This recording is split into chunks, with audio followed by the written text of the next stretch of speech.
Welcome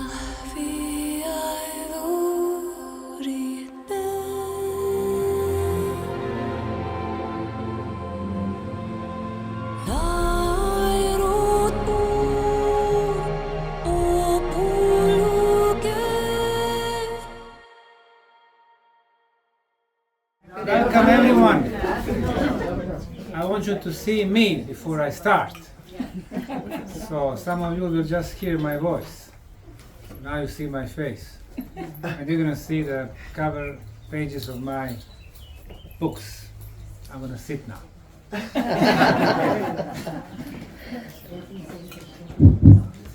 Thank you everyone for coming. We are, as you are well aware by now, in the most beautiful park in Europe, yes. Park Ravne 2.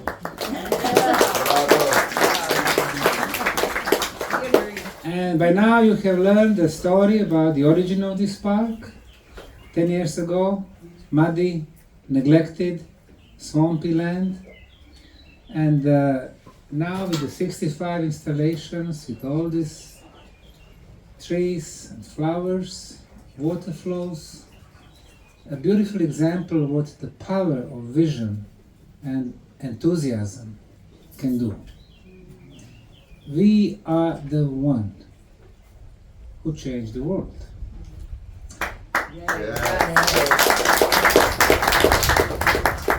Today I would like to introduce you to the package of 7 of my books, and I named it The Real History. In our language, I call it the alternative history, but the real history is really the better and proper name. The history that's been taught in schools is in most cases falsified. And I always love to say that after 4 decades of my experience in pyramid and megalithic sites research, I've concluded that almost everything they teach us about the ancient history is wrong. Yeah. And in those books, I am talking about the origin of man and civilizations and pyramids. And through those sites, especially pyramid sites, we can see the presence of high and very developed technologies. We can see the episodes on our planet worldwide, and most probably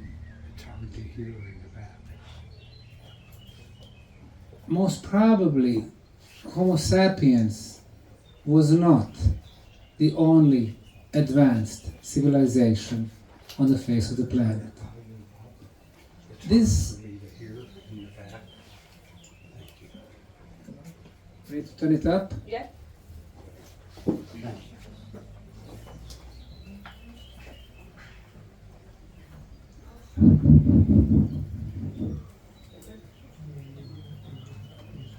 Corky, can you hear? You can hear now better. Okay. Would you like to sit more in front, maybe here? No, it's okay. Turn it up. Thank you very much. The first book in the package, My Story.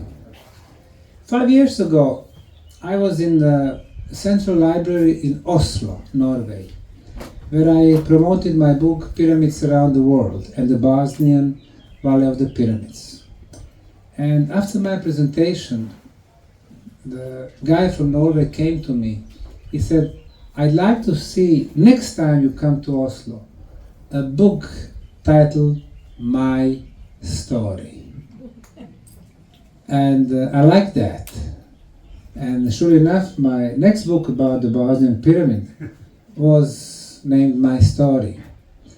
Why My Story? Even though the book gives the chronological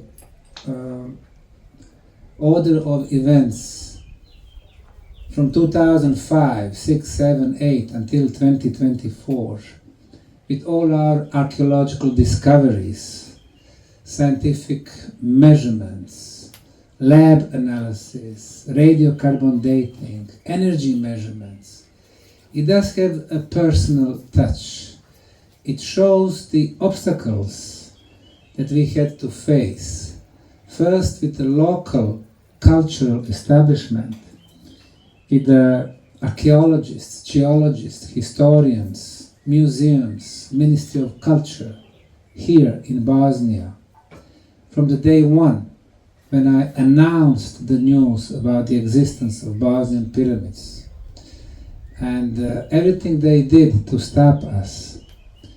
When they did not succeed the first year or two, then they connected to the European Archaeological Association, asking them to try to stop us. So we had archaeologists from United Kingdom, from France, from Germany, from Poland, and then other countries, anthropologists and geologists from the United States, Egyptologists from Cairo, from Egypt. So you can see the whole world trying to stop one little man, one little foundation in scientific research, archaeological digging, and proving our hypothesis then.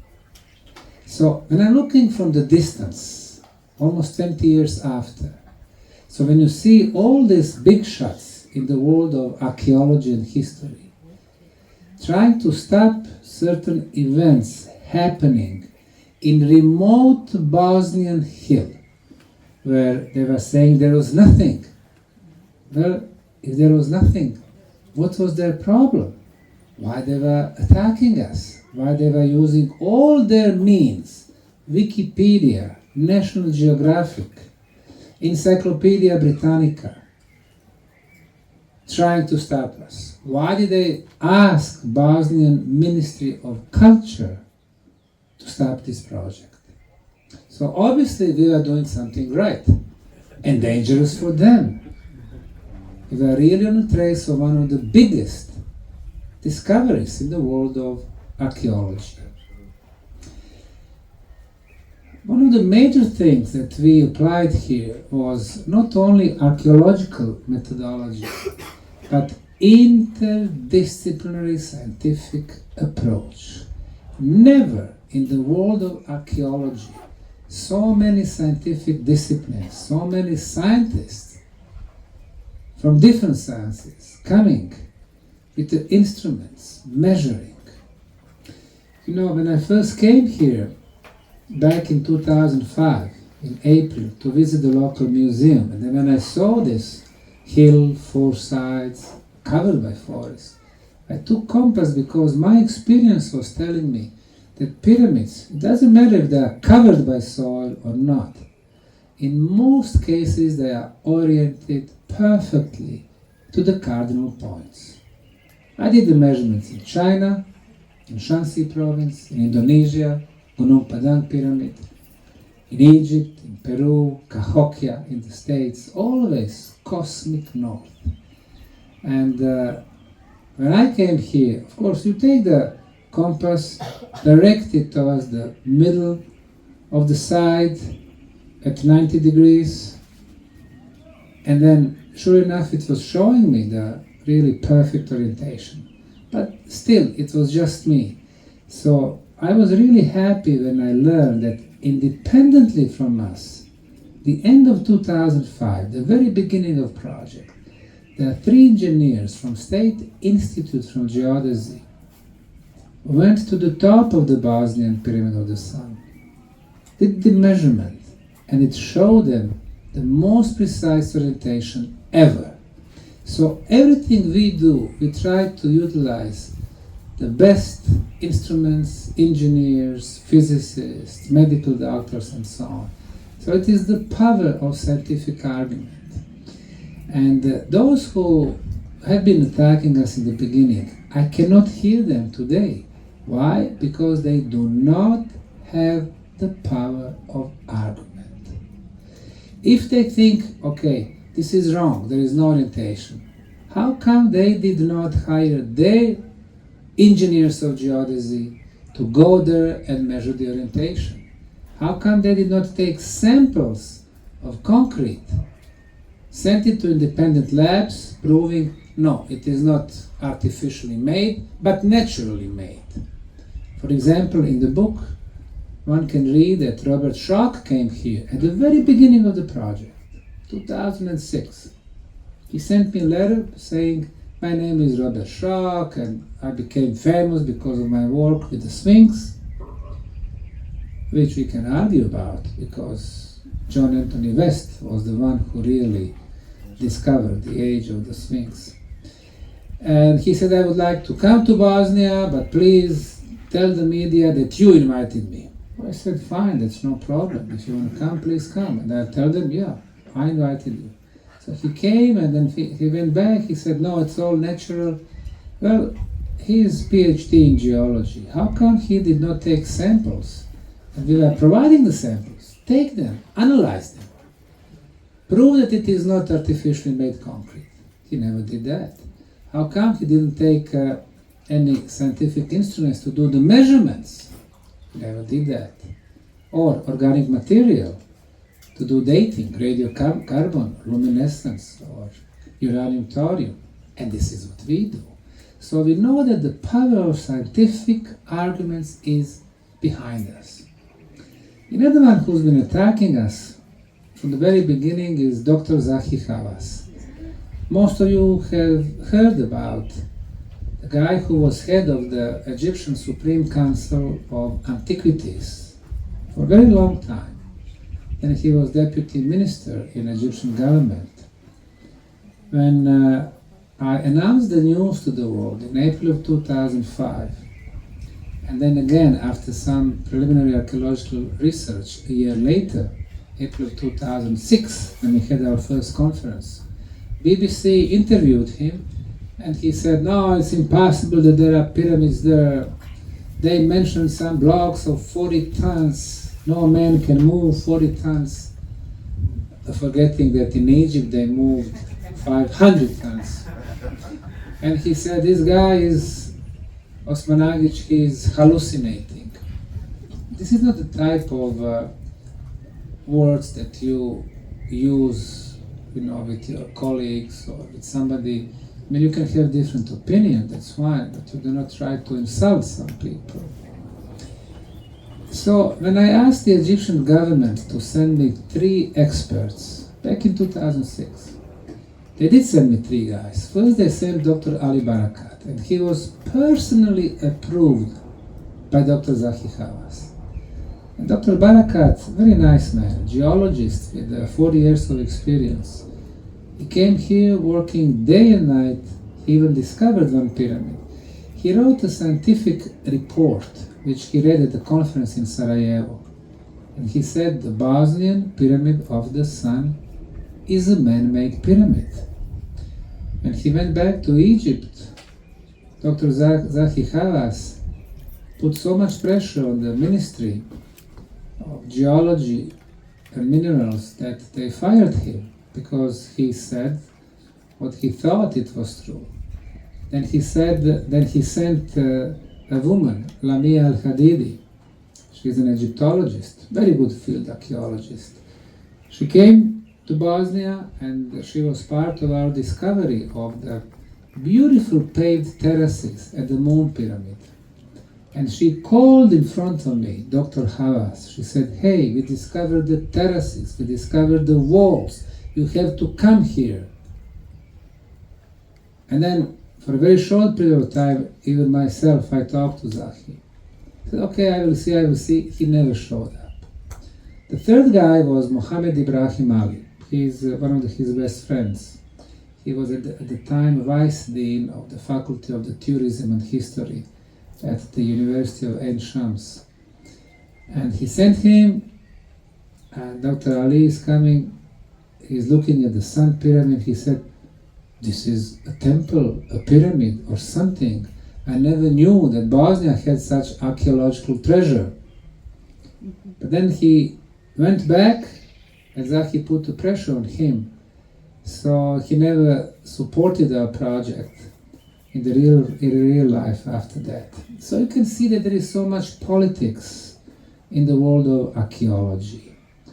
Archaeology should be based on science, not on the politics.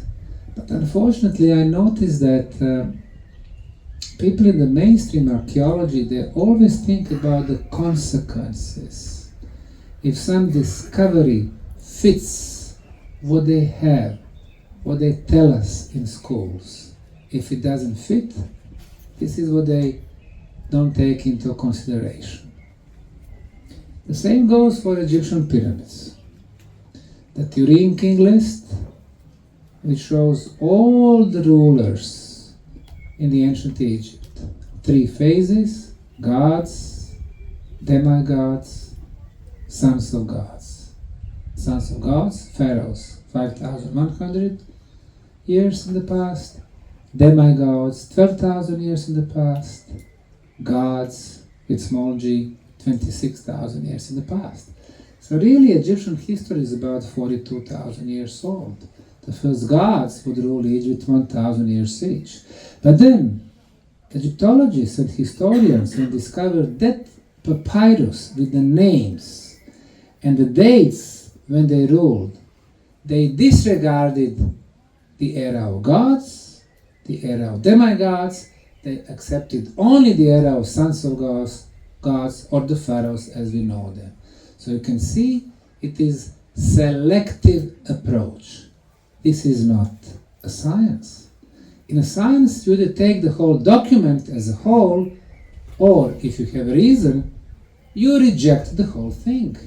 You don't take what you like or what fits, your PhDs or your way of teaching and thinking.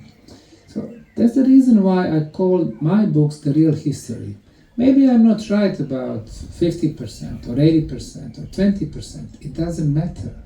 What matters is that we need to try to find the real truth about the history.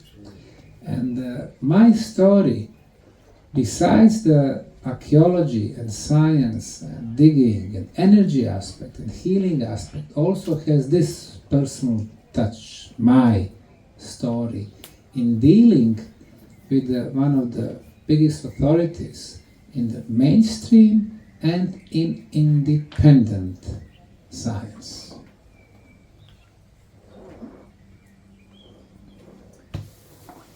The next book, Energy Points of the Planet.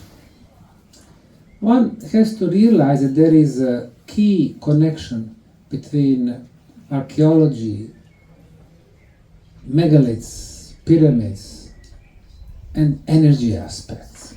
In this book, I have some of the major sites, like modern pyramids in Russia and India. Russia has become rather well known about the modern pyramids, first because of the work of Vladimir Golod. He used to live in Ukraine, then he moved to Russia 25 years ago. He built some pyramids in Ukraine, and then he built majority of them in Russia. The most famous was the one near Moscow. That one was like 44 meters in height. And even though it was built from polyester, that pyramid still had energy properties like majority of the pyramids. For example, he was placing about 5 tons of kitchen salt. And after 3 days, he shipped the bags with the salt to the nearby prison. He signed a contract. And they had a deal that for a year they will be using the salt during breakfast, lunch, and dinner, and see if it affects the prisoners. So he was not very patient. He didn't wait for a year. So he was telling me he went to the prison after 3 months, and he was talking to the chiefs of departments if there was any changes in behavior of the prisoners. And he told me that everybody said to him the same thing. It was like they had brand new prisoners and the violence level was reduced to 0%. Just by using the salt, addition to the food, 3 times a day, and the salt was exposed to the pyramid energy, their behavior changed. I mean, that was a big prison, 6,000 prisoners. I mean, prisoners always like to play with the guns and the knives and the threats, and the violence was reduced to 0%. 1 year passed. He went to renew the contract, and the authorities rejected. So it is like the governments, they want us to be violent. They want violence present so they can justify their police force and their armies and things of that nature. Also, I described my visit to a very good friend of ours. His name is Valery Uvarov. He's been here several times. He was even mentioned yesterday during the movie projection. Valery is one of the most productive pyramid builders in the world. He built pyramid in Moscow, St. Petersburg, and he's building a huge complex in Tomsk, Siberia, 33 pyramids. I was the first foreigner to visit those pyramids. It's a huge complex owned by a guy named Vlad. And Vlad decided to build the pyramids, to build university of 10,000 students at the compound, to build the stores, the airport. He had the huge plans. The guy was rather wealthy. He had 64 stores and 4 shopping malls. And when I went there, the project was in progress, and he built under the ground, under the pyramids, warehouses where he stored foodstuff and the water, which he later sold in the stores. So basically, food that was exposed to the pyramid energy with improved properties, he sold to the people. He wanted to have students that would be exposed to the pyramid energy. Their spiritual and the other abilities would be developed and so on. Excellent plans. When I went there, I was flying from St. Petersburg at night, so I spent all night in the plane. I couldn't sleep. We came there at 6, 7 o'clock in the morning. We went to the pyramid for an hour, and I was rested completely. So I realized that the pyramid was really rather powerful. But since he had the big plans to change the society, basically, what happened a couple of years back, they put him in prison, so he's still in the prison. So unfortunately, his plans have been stopped. The second place with the modern pyramids is India. A very good friend of ours, his name is Brahmarshi Patriji, Indian guru, a very nice man. Unfortunately, he passed away 2 years ago. He started the pyramid movement. He started society, which is called that way, the Spiritual Pyramid Society movement, and he built a huge pyramid in Bangalore that can accommodate 5,000 visitors at one time. And he was using pyramids for the meditation exclusively. His pyramid was a little bit smaller on the scale than the Great Pyramid of Egypt. And he would be organizing the conferences, bringing the people to meditate there. And he even introduced a new technique in meditation. And he was playing flute. And basically he was saying, all you need to do during the meditation is to control your breath. Just watch how you breathe. Breathe in and out. In and out. That way basically you empty your minds. You calm yourself. In and out. Then he starts playing flute. He was playing it here, the concert stage, a few years ago. It was wonderful. And I met him in Singapore 10 years ago. They invited me to the conference about the pyramids. So I came to the conference hall a couple of hours early, and I went to the hall. I sat in the first row. I'm alone there. And then the guy is coming, the long white robe, white hair, grey hair, white bird. He's coming, he sits next to me, put his hand on my knee, telling me, if you want to be spiritual, you cannot eat meat. Didn't say, hello, how are you, my name is so and so. If you want to be spiritual, you cannot eat meat. Well, at the time I lived in the United States, in Houston, from 90s, and it was probably 15 years later. And I wouldn't really much eat meat because in the US it's all GMO now, no taste, no. And you know what? After that, I never tasted another piece of meat in my life. And it's been 11 or 12 years now.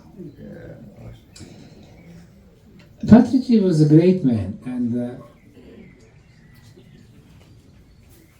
he was telling me stories. After he built his pyramid in Bangalore, dozens of other big pyramids were built in southern India, and more than a few thousand smaller wooden pyramids in every village in India. It was a huge movement. For Indians, of course, meditation is a way of living. And he was telling me about a few examples. He said once a couple came and they said, Swamiji is a Hindu title, meaning teacher. Swamiji, we've been married for 7 years. We don't have kids. We'd like to have kids. What shall we do? Patrici is looking at them, and then he said, meditate. Another occasion, the guy came to him, he said, Swamiji, I'm a businessman. I've been in business for years, but the business is slow. I'm losing money, and I'm becoming desperate. What should I do? And Patrici is looking at him, he said, meditate. And the most extreme case, he told me, and even today I don't know if it is truth or not. He said one day his wife came to him. He said, Patrici, I got bitten by a snake. Call the ambulance. He's looking at her. And he said, meditate. I know that she was alive next time I met her. In this book, Energy Points of the Planet, I talk about the prehistorical tunnels in Austria.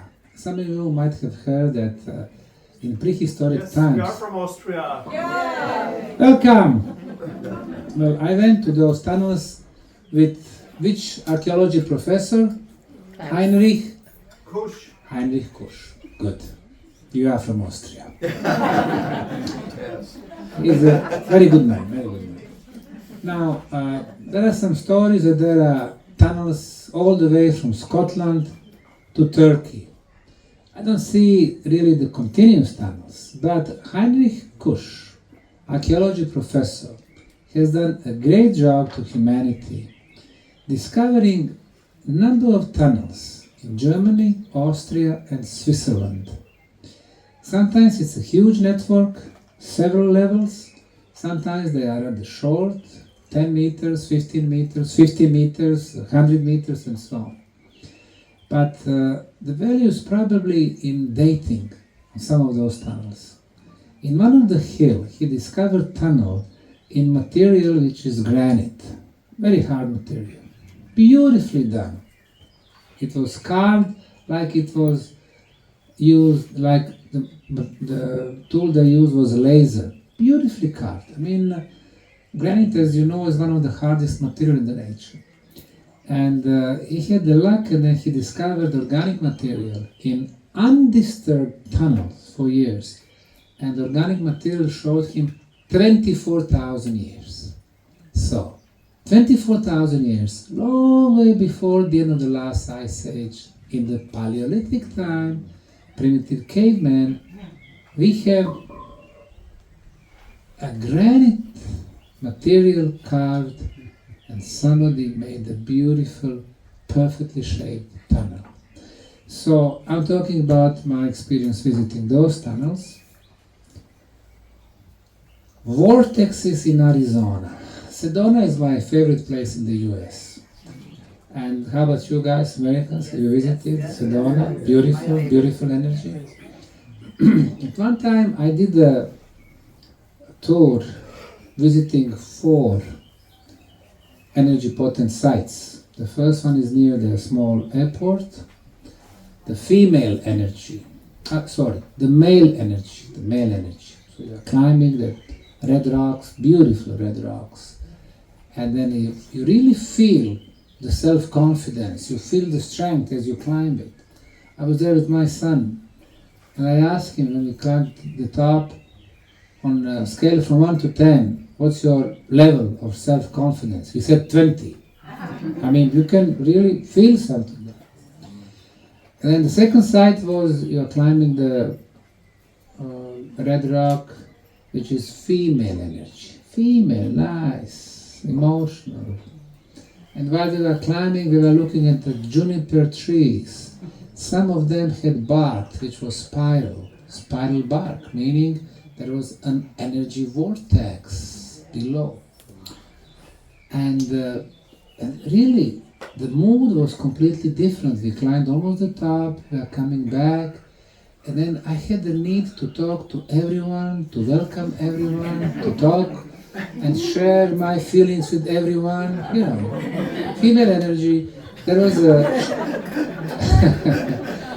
a Chinese couple, they are coming, and I'm like, oh, welcome, thank you for coming, yeah, this is female energy, blah, blah. And the couple was looking at me. Unfortunately, probably 95% of those who climb, and they were in a rush, okay, I want to climb, that's not the point. I mean, the point is to enjoy the journey while you are climbing and try to feel the energy of the place, try to communicate with other people, try to share the beauty of those red rocks. You know, Bell Rock, Cathedral. The third one was the combination of the male and the female. And the fourth one, it kind of makes stronger all the previous energies. So it's very interesting tour to do in one day. It can be done in one day. And then at one place where I did my focused meditation, and then I was asking questions. I said, is it really truth that back in the past, those who lived here, they considered those sites male and female and the combination? The answer was no. I said, are you doing the right thing? And the answer was yes, as long as you respect Mother Nature and all the living beings. So it's fine to do it this way. Okay, I believe this is male energy, this is female, this is... And more people come with those thoughts, then indeed you put your energy signature, and it does become the male energy of self-confidence and so on. That was a nice trip to Arizona, energy points of the planet. The next one. Okay. Meditation at the planet's sacred sites. When it comes to meditation, for decades, first I have been reading books about the meditation. And then, you know, after end of the Cold War, 1990, many intelligence officers, agents, spies, people who were in the business of spying on this side against the other side. Now they had no job, so they started writing about their experiences. And this is when we learned about techniques like remote viewing. We realized there were teams. They are part of the US military. They were spying on Soviets, at that time Soviet Union. For example, there were teams doing the remote viewing. They would send them to Soviet Communist Politburo on their meetings, and they were listening information about Russian nuclear power, stuff like that. So they were, of course, spying on each other. And some other different techniques. Of course, we learned about remote viewing of the second dark side of the moon, that there were domes, there were other civilizations. This is where we started getting a lot of information in 1990s. And also people were telling us how to achieve the astral projections, how our astral, some people are saying also soul, but regardless how the conscious part of us leave the body. And they were describing in details how to achieve the techniques and those results. So at that time, beginning of 90s, so it was when? 30 years ago, I had my job 8 to 5. 5 o'clock I come home. At that time we had those VCR cassettes. We put them in and then we start listening. And the first part was, of course, to relax. But it's not like today. They tell you, okay, close your eyes, take a couple of deep breaths, and now imagine that you are wherever, on the beach, blah, blah, blah. So in less than a minute, we are already relaxed. No. There it was so much more details. They will tell you, okay, now you need to relax your toes on your right leg, the big one, the second one, the third one, the fourth one, the fifth. So they are going muscle by muscle by muscle by muscle. So by the time my first leg was done, I was already sleeping because it was after the work. I said, that's fine. Came back next day, and I made it to the second leg and the stomach. And eventually, after a long time, I was able to achieve very deep state of relaxation, a theta state. That's just before you get asleep. And then in that state, the brakes that hold your astral or that hold your soul, they are removed. And then you can slowly leave your body. And then, of course, the practice, day after day, you start going up, and then you start looking at your body laying on the couch. And the farthest I go was, I would leave my living room, go through the roof, and then I'm looking the roofs in my neighborhood. And then you realize that you really have another entity that lives together, coexist with your physical body. Well, anyway, so this was a part of technique that I learned, which I later used in developing my own focused meditation, which I explain in this book. And meditation I would be using when coming to different archaeological sites, and mostly mysterious sites, because archaeology has not given us enough answers, the true answers about those sites. For example, there is a site in Israel, to be more precise, it's occupied Golan Height. Israelis took it from Syria in 1967. So it's really off the limit, the army is there. But somehow with a friend of ours, we managed to go there. First time I went there, I loved the site. And the guy who was taking me, his parents were the most famous archaeologists from Israel. His name is Zev, and Zev is PhD, and his father was the first rector of the Hebrew University in Jerusalem, a big guy, after Israel was established in 1948, and his mother was a major archaeologist. She was keeping those documents from Dead Sea Scrolls. So they were taking him to all sites. So they are showing him this side also. So I love it so much, so when I started taking the groups to Israel, Jordan, Palestine, that was my package, then we would go to this site called Rujum El Hiri. It's 5 concentric circles made from the megaliths, volcanic stones. Not too big stones, some of them are 50 kilos all the way to 750 kilos. But they are shaped like, circularly shaped, 5 concentric circles. And in the middle there is a chamber, also made from those volcanic stones. And then I would be going to the chamber for a few years, close my eyes, go to a very deep state of relaxation, and I ask questions. My question is, who built it, when it was built, by who, how, and why?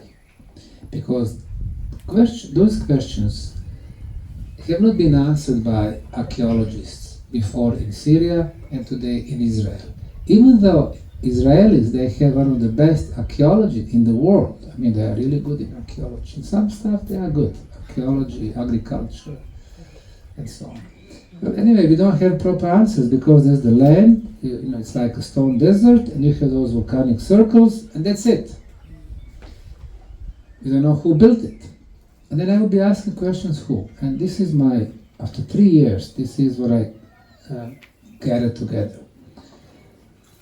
5,200 years ago, there was a village there, and people were getting sick. Livestock was getting sick also, and they were dying. So people went to their shamans, to their spiritual people, asking them what was happening. So their spiritual people would then be going to, during their sessions, to communicate to the spirits of their ancestors. They were asking what causes the problem. And they got the answer. They said just below the village there was an underground river which creates a negative energy, which after the time affects people. So they were getting sick. And then they asked, okay, how can we prevent these problems? The answer was, build a megalithic circle.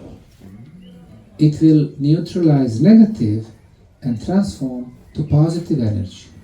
And then build odd number of those concentric circles. Odd number, 3, 5, 7, 9. So they built 5. They said, mark the orientation to cardinal points, and indeed, east, west, north, and south are bigger megaliths, and the entrances, they have to be oriented towards the summer and winter solstice. So the entrances are indeed astronomically featured. So once they did that, there were no more diseases. And not only that, I saw that they started to flourish. They built, and then I could see, it was like when I do focus meditation, the eyes are taking me somewhere, and then I can see picture. Then I saw there was a valley, there was artificial lake, there was another village, and the third village was there. So I'm through with my meditation, I'm coming back to my group, and I'm telling them my experience. This is, what happened. First, second, third. And Zev, my Israeli colleague, is listening. He said, how did you know that? He said, we came from the south. There was no way for you to see this place with the artificial lake and the village to the north. And 5 years ago, we started excavation and we found proof that there was a village there and there was a lake there. So anyway, so that was very nice confirmation. And in this book, you can learn about my experience in Tibet, Bulgaria, Cambodia, Caribbean, Macedonia, Italy, Belize, Egypt. I can mention, for example, Western Tibet. There is a holy mountain for 4 religions, which is called Kailash. Kailash is 4-sided mountain. It's not exactly perfect pyramid shape with triangular faces, but there are 4 sides, roughly oriented to the cardinal points. Its height is 6,500 meters. It's about 21,000 feet. Nobody ever climbed there, not because they could not. Mount Everest is much higher, but people don't want anyone to climb there. It's like a holy place. And even if you get permission, you can, but then there is such opposition for anyone to climb, so people don't go up there. Well, 6 months before I went there, I got an invitation by my colleagues from Bulgaria. They said, a friend of mine, he's a pilot, he said, I'm going to Kailash, there is a conference about the pyramids, we'd like you to come, but we're going to be doing Kailash Kora. You want to do it with us? I said, yes. I had no clue what Kailash Kora is. I said, yeah, I'll go to Kailash. I heard about Kailash Mountain, Holy Mountain. Pyramid Conference, yes, I'm there. Kailash Kora, fine, I'll do it also. And then I had a trip to Vietnam, Philippines, and from there to China. So just before trip, 3 days before, I said, okay, let me see. Okay, I'm going to Kailash, there is conference. Of course, in the meantime, I got my permissions. You have to have like 5 permissions together. First one is visa to China, then from China you go to Tibet, Nadra. Well, anyway, I got those permissions. I said, okay, let me see what that Kailash Kora means. So I'm going, Kailash Kora is walking around the mountain. It is about 54 kilometers, 33 miles. And you do it in 3 days. I said, why in 3 days? Well, because the temperature in May is minus 28 degrees Celsius. Okay. What should I wear there? I'm not equipped. So I rushed, to buy some clothes and some boots and everything. And then I was reading Kailash Kora. I said, okay, 54 kilometers, that's like 18, 20 kilometers a day. It's not impossible. But then the height is 6,500 meters, 22,000 feet, lack of oxygen, you cannot breathe. But they said, no problem. So when I contacted, they said, no problem, we're going to go there like a week before, so we can accustom to the conditions. I said, okay. So first I went to Philippines, Vietnam, then Philippines. Philippines, it was like plus 35 degrees, like 110 Fahrenheit, like today here.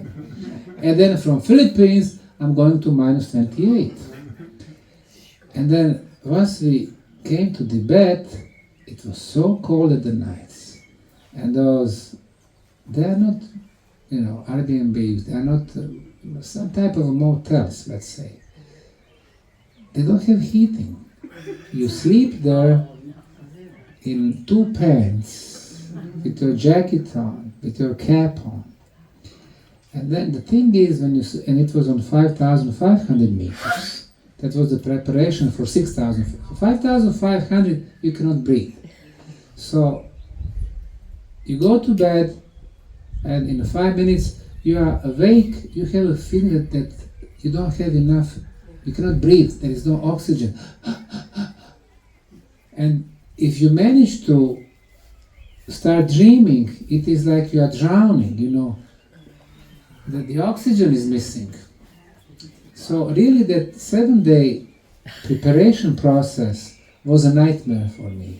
I was so exhausted because I could not sleep, literally. And then the big day came and Kailash Kora started, minus 28, then we started walking. And the higher you go, of course now you are hitting the snow, you are hitting the ice. And without the oxygen when you walk, that's a really special feeling.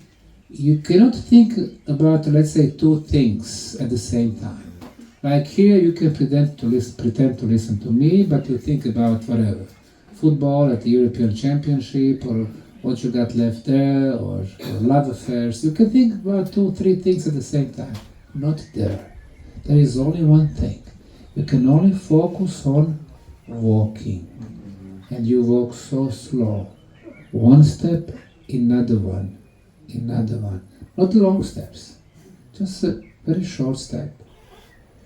And I remember the first day we went, there was like a little camp where we could sleep, little tent, and that's it. Snow, ice, -20. Brr. Next morning, 5 o'clock, we started, and 30 minutes before us, there was a Russian group who started before us. And eventually we started, getting closer to them. And then we are walking and the snow is deep. We go through the snow, boom, boom, step after step. And the guys in front of us, it was like two friends of mine from Bulgaria and myself, 3 of us. And I was ahead of them. And when they were going to Kailash, they had 6 months preparation. I had 0 days preparation.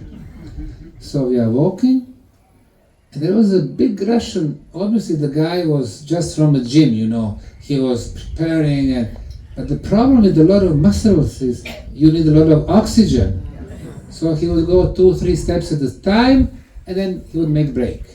And now imagine, when you walk behind someone who makes breaks so frequently, it's going on your nerve. But you don't have so much strength to go around him. So eventually, I just put my hand on his shoulder. I said, let me go through. So he did let me go through. And then you walk and walk and walk. You don't have time to think about things. And I remember when I was reading about Kailash, they were saying, this is the valley of death. This is the valley of mirrors.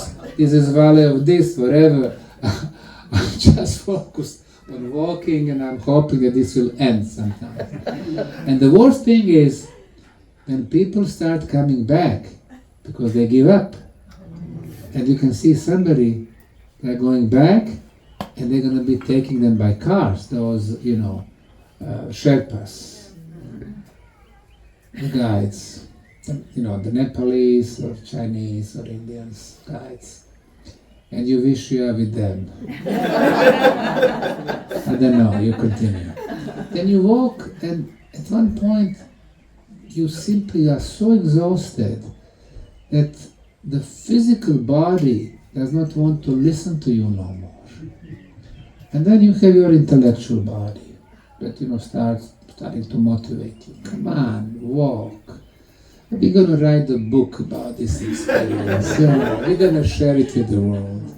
And for some time it is kind of motivation good enough. But then after a while, it's not enough. And then it seems that the soul takes over, and somehow you go through. Then I was thinking, okay, when I come to the top, everything will be so much easier. Because once you're at the top, you will start climbing down. On this route, it is not the real top of the mountain, but that's the highest point of your route. And I was thinking, okay, when I come to the top, I'm going to scream so loud, everybody's going to hear me, India and China together.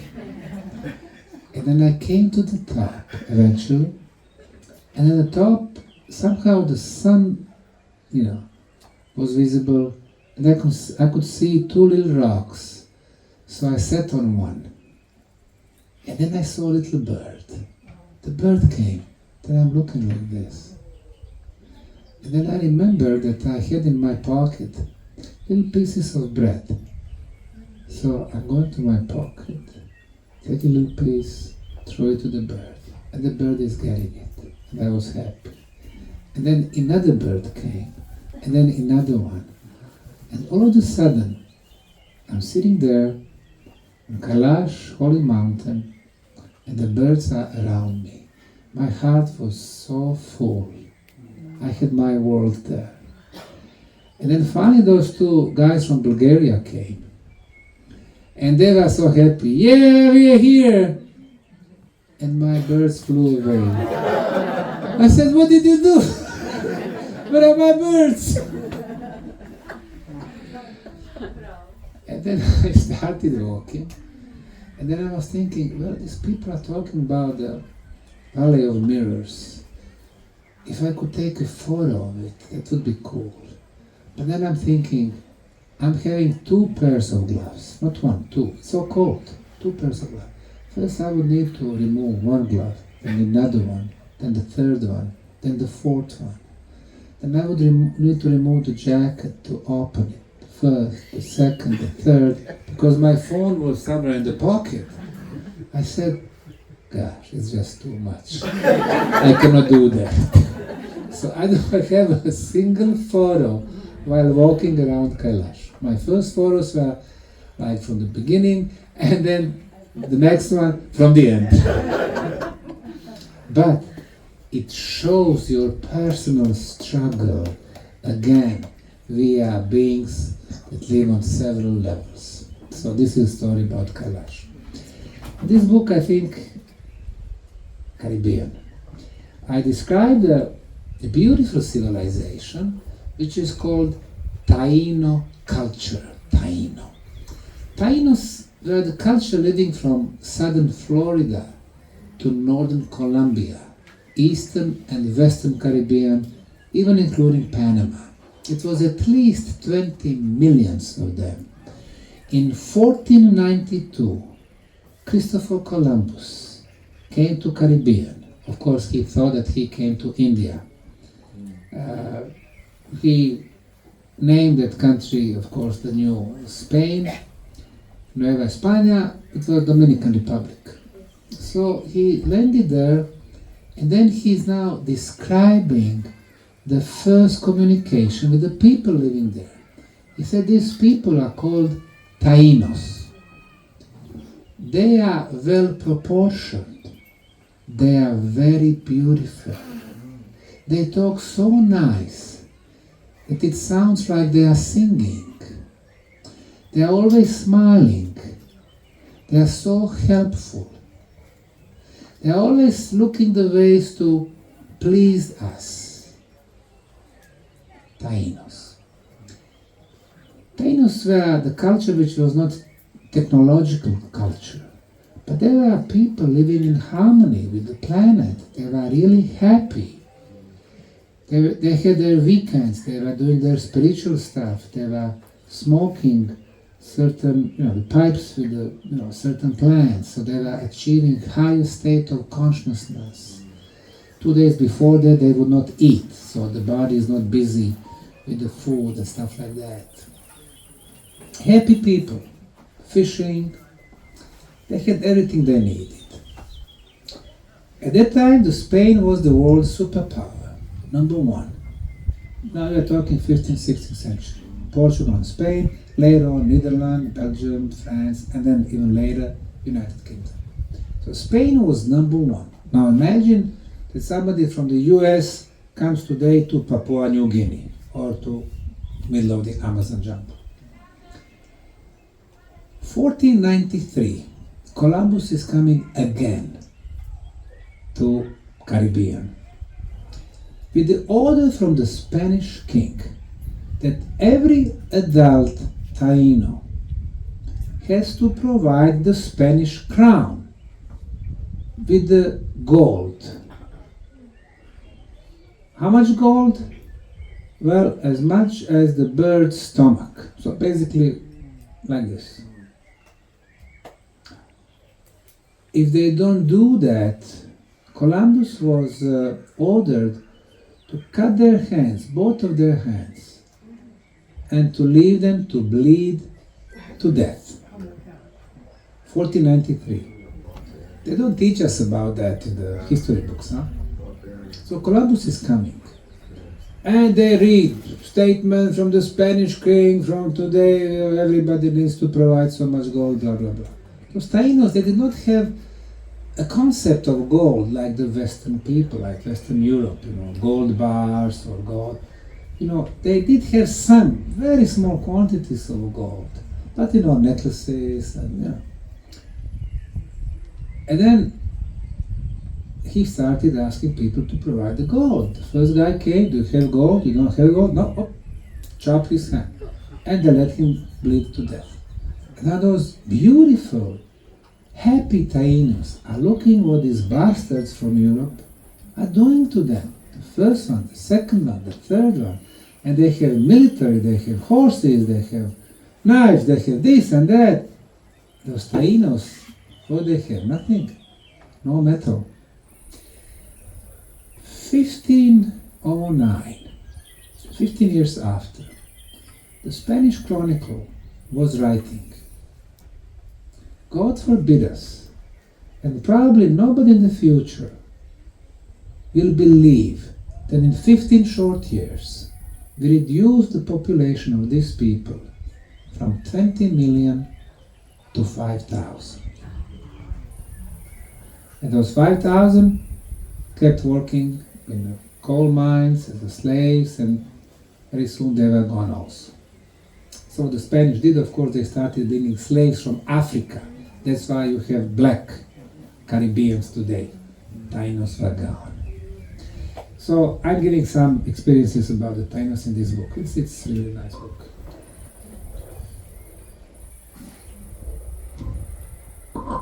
This is one of my favorite books. It describes Anasazis. They are called Anasazi culture, I would say Anasazi Civilization. Historically, these were the group of people who lived in today's states of the US, like New Mexico, Chaco Canyon. Chaco Canyon is the best known place. In Colorado, like Mesa Verde, very known place. Utah, Arizona, and Nevada. So 1,000 miles radius, about 1,000 villages of Anasazi civilization. What we know is that they appeared in the 10th century. Nobody knows from where. And they disappeared 350 years later. So they were there very short period of time, 350 years. But what they get left, like on the cover page, this is a picture from Chaco Canyon. This is a national park in New Mexico, where they had 13 villages. 7 of them were used permanently all 12 months, and 6 of them only during the summertime, because winters were very cold. And you can see the architecture. It's beautiful. It's shaped like letter D. D. And this straight side was facing south, receiving the sun. Their apartments, it's like a huge apartment complex of 700 apartments. They will go 4 stories high. They had only one entrance. It's here. And they were going to the rooms from the top, from the roof, and you had to have ladder if you wanted to get to your rooms. So, you know, they were perfectly protected. It's not like somebody could come and overcome them, no, because they were very easy to defend. No animals could get there and stuff like that. What's important with them? For example, from Chaco Canyon, from this particular village, which was called Pueblo Bonito. In Spanish, beautiful village. From Pueblo Bonito, there were a number of stone roads, and they went radially, like the sun rays, into different direction. And they were laser straight roads, some of them going for 50, 60 kilometers. So, the end of the 19th century, archaeologists are coming, they are saying those roads were the trade route. So people are coming, you know, with their animals, bringing the goods. But the problem is, you don't follow the creeks. You go straight. So once you come to the cliff, what they did, they carved the holes so people can climb up.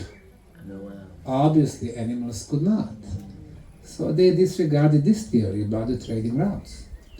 And then they said, well, probably they were connecting Pueblo Bonito with other important villages. And then you go for 50 miles, 80 kilometers, there is nothing there, no village. Oh, now what? Then they were saying, well, probably there was a water well there because water was scarce. You go there, no water wells, no springs, and then they finally gave up. Well, I'm not giving up. I want always to find some answers. For me, it was probably energetical and spiritual purpose. I know that Anasazis are so spiritual, they could achieve astral projection, and probably for them, they would be following those roads, straight roads, so they knew how to go in one direction and then how to come back. And then those roads, they were stone roads, they were perfectly straight. You know, when you're building a stone road in a rock, so you had to remove rock somewhere you need to add. Perfectly straight. And no animals. Why would have such perfectly straight roads? That's another mystery.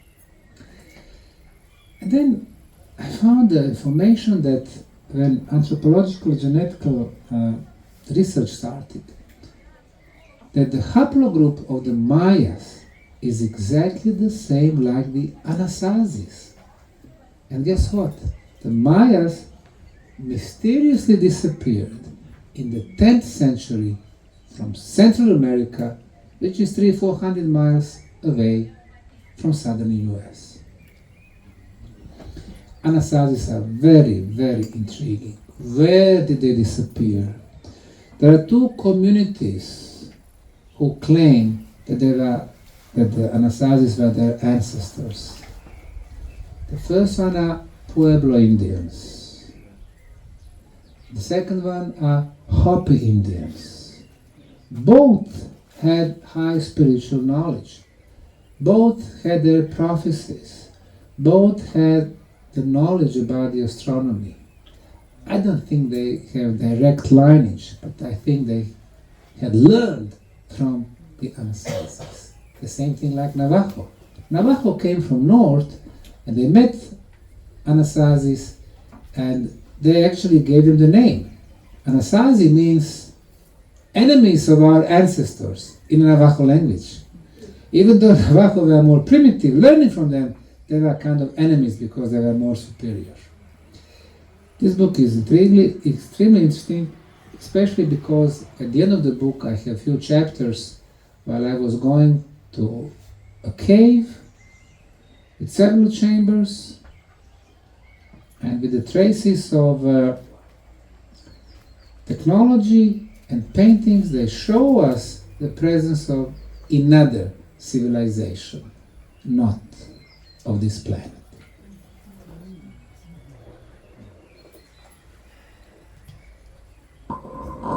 Just here, we went the other day to Ravne 3 tunnels. And I got a book about the Ravne 3 tunnels. And it's named Oldest Structure of the World.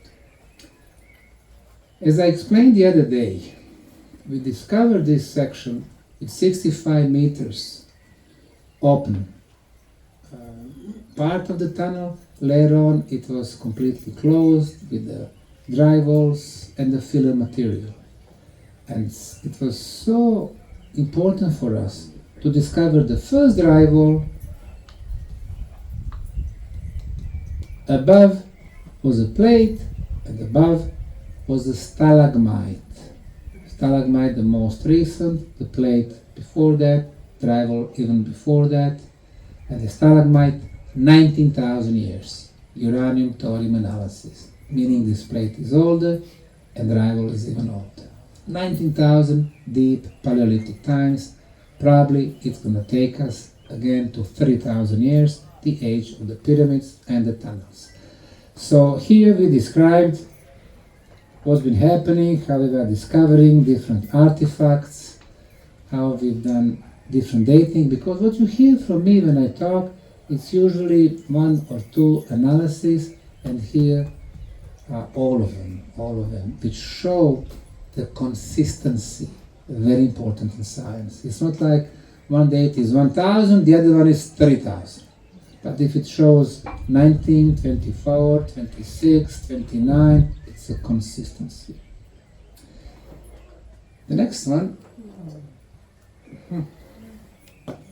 a new archaeology.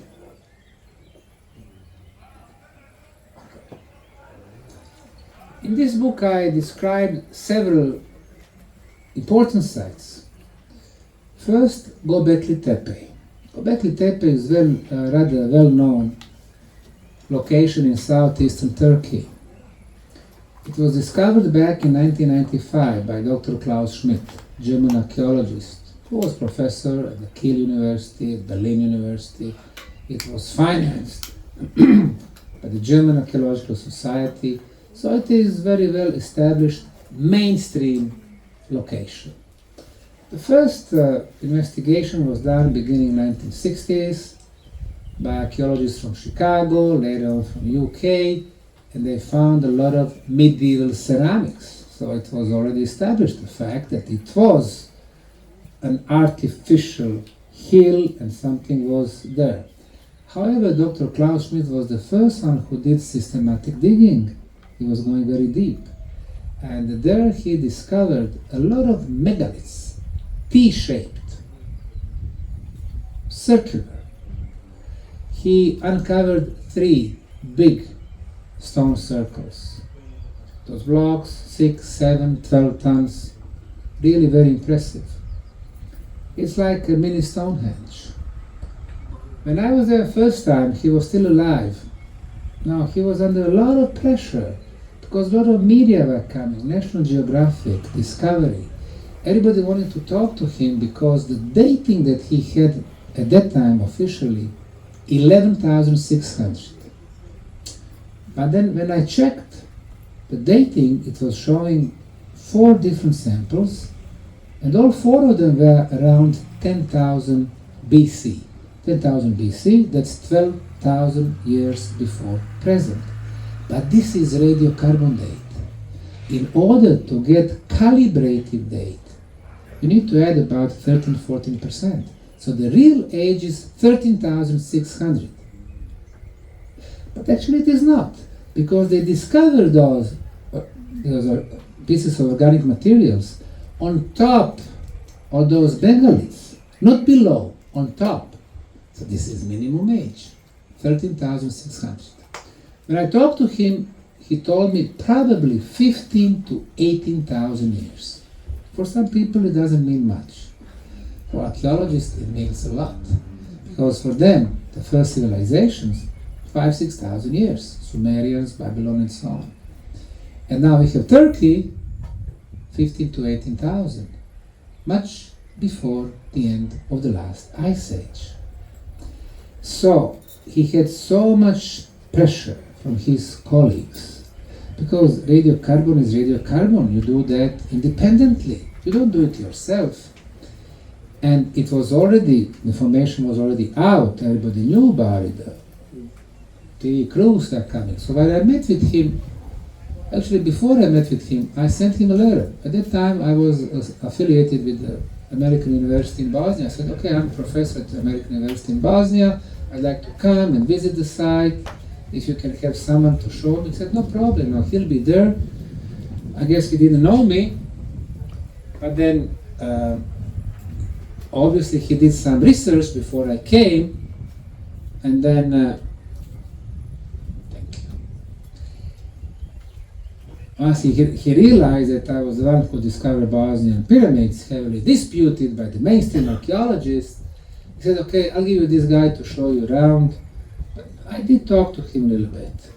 He was so nervous. His blood pressure was so high, I could see that. Both him and his wife. And unfortunately, 3 short months later, the guy had massive heart attack. And then the research was stopped. He uncovered 3 circles, but he managed to tell me there are probably 100 of them. In the meantime, of course, we had many other sites, Megalithic and some others. And they all go 15, 18, 20,000 years in the past. The Turkish government took over, they uncovered 3 more, and then they stopped. Why did they stop? Well, they started building infrastructure. The roads, asphalted, paved, covers, museum. Okay, I can understand that.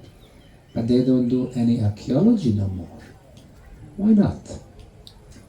The biggest donor of Göbekli Tepe site is the company called Dogosh. Dogosh is a Turkish company. The owner of the company is one of the wealthiest Turkish men. He's projected to have like $6 billion. That's his wealth. He's not among 10 or even 50 wealthiest people in the world, but he's among, he's a billionaire. And then I was looking at the World Economic Forum meetings, and I'm reading, the owner of Dogosh company is meeting with the Klaus Schwab. And Klaus Schwab with the World Economic Forum, they have very specific interests about Göbekli Tepe, not to research it no more. Göbekli Tepe, according to the mainstream archaeologists today, that was a temple, a place of worship, religious ceremonies. Do we have any proof for that? Not a single proof for that. Well, this theory was accepted mostly by some of the independent researchers. Books about Göbekli Tepe were written by Graham Hancock, Robert Schock, by Andrew Collins, and they would used to take groups over there. They are saying it was a temple, but also it had some astronomical features. Based on nothing. I was the first scientist who actually brought 12 different instruments to Göbekli Tepe. The advantage of instruments is you can measure energy phenomena even if you are 5 meters from those megaliths, 5 or 10 or 15. Not 100, but a few meters away. So I was doing my measurements on several sites of Göbekli Tepe, and at that time I had a group with me, so we filmed everything, and then we filmed my talk. Göbekli Tepe is also energy amplifier. Those stone circles, they focus the energy, amplifying it. The material is quartz crystal, it's limestone, meaning a lot of quartz crystal. Quartz crystal amplifies the energy. So how did they use it? Hard to say, but imagine 100 focused energy beams. So it had something to do with the energy. What exactly? Well, I'm not ashamed to say I don't know, but when I read my energy values, a big difference, Göbekli Tepe, and when you are a couple of kilometers away. And even the instrument that shows the life energy, organ energy, prana energy, chi, it would show on a scale from 0 to 100 3 times higher level than at the regular places.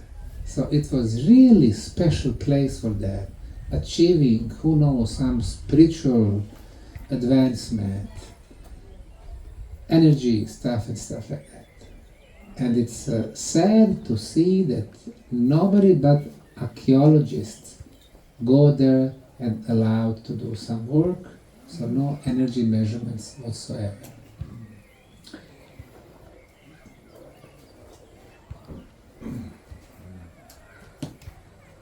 Did you know that there was a pyramid in Israel, halfway from Jerusalem to Tel Aviv? It's a step pyramid, 9 levels. Every stone is a different size.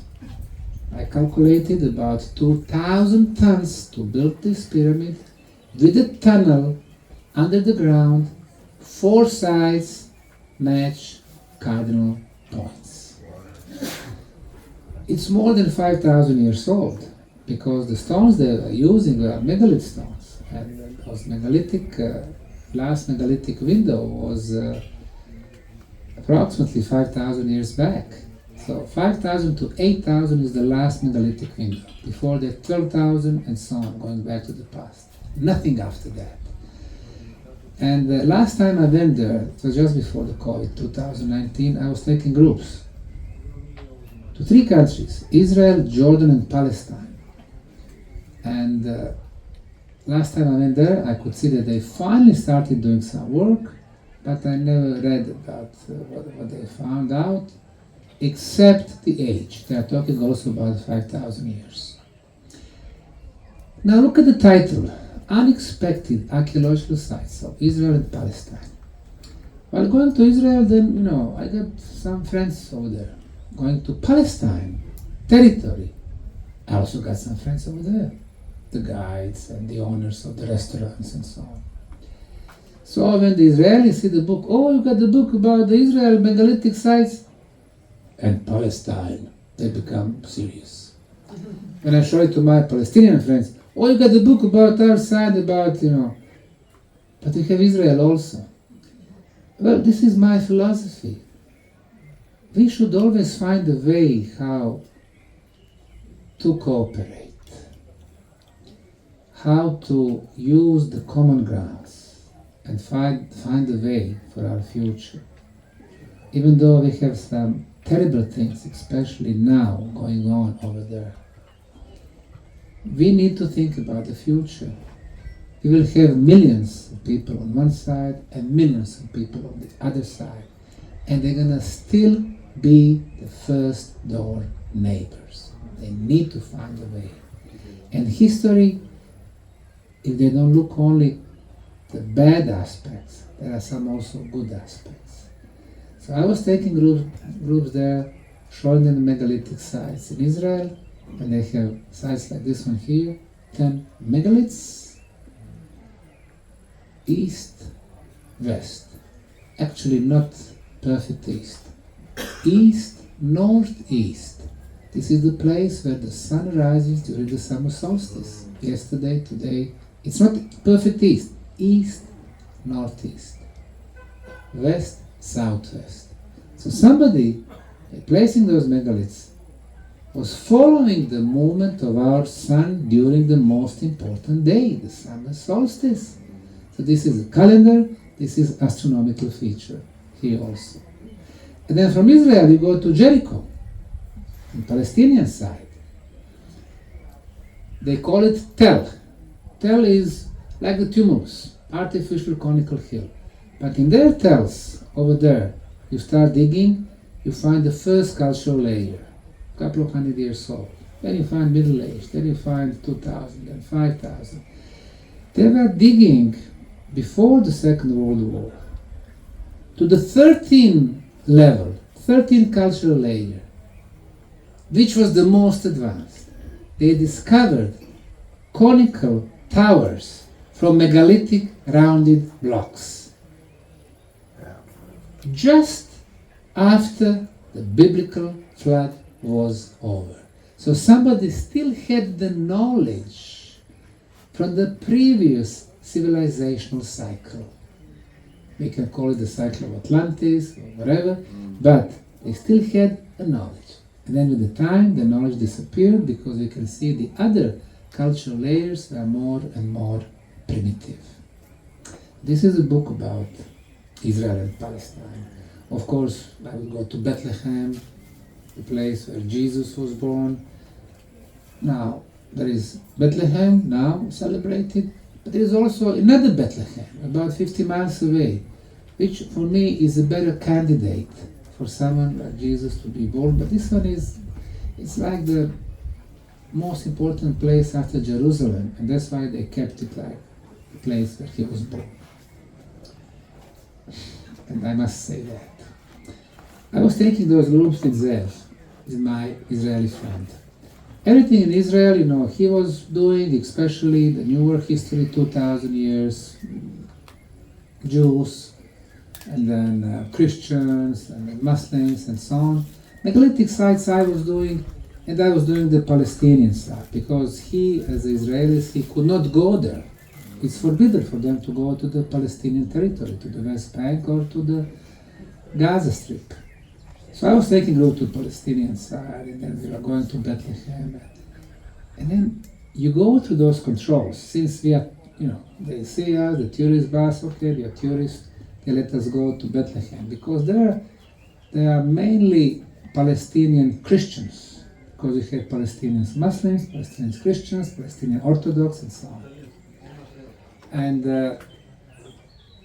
you come there and you are looking at that wall, concrete wall, 10 meters in height. Some places 12 meters. That's 35, 40 feet. 40 feet in height, concrete wall, with the barbed wire on the top, all around the West Bank, the biggest open prison in the world. And inside the Palestinian, they cannot get out. They cannot. Very sad story about the humanity. Oh, that's it. So, I decided to put those 7 books together to name this package The Real History. And then the price.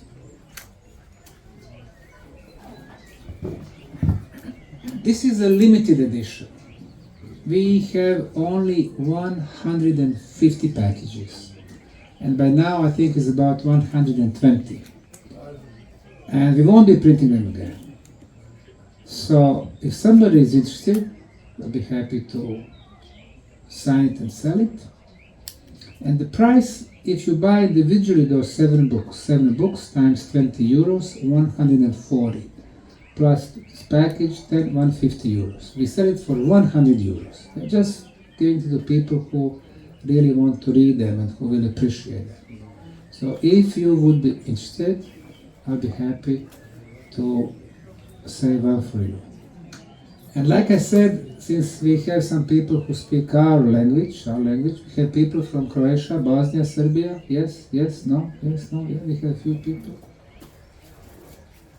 Alternative history, 10 books, 100 euros. 100 euros, 100 euros. So if you're willing, I'll be happy for you. And then let me say a few words before I complete this promotion. Since most of you came here for the summer solstice, most of you actually with my group, 1 week group, some of you 10 days or 2 weeks. I think that by now you have realized that this is a unique place on the planet. And even though it is a local, it is important globally. We don't have tens of millions of people. Egypt, 15 million. But people who come here, they simply start loving this place and they realize this is their vibrations that they enjoy. This is something that they can understand, and this is the place where they can be coming back again and again. And every time they come back, they will feel like they are at home. We have put a lot of good energy in this, good intentions, and it can be felt. Once you do that, once you show people, hey, we're not here for the money. I don't know how many of you were here at the last night's concerts. We had 5,000 people here. It was filled. It was wonderful. Tonight we're going to have 5,000 people also. It'll be full. If you stay, I hope you will enjoy. You want to go back to hotel, take a cab or walk or see what you want to do. And we try to touch all of them with the pyramid energy, whether they know or they don't know. So, the music is starting. Some of you who's going to be going home tomorrow, and if I don't see you, I wish you a safe trip. I hope I will be seeing you again. If not, I hope you will be blessed with the rest of your life. Always think positive. We are what we think. Try to eat and drink healthy. We are what we drink and what we eat. Try to treat everyone with respect and love. Be open. Energies understand each other. We can use whatever words we want, but energies understand. So try to be open. I mean, the life and this life's experience very short. Let's try to use it in the best quality way. So one more time, thank you for coming here. Thank you for joining us. I hope to see you in the future. Thanks a lot.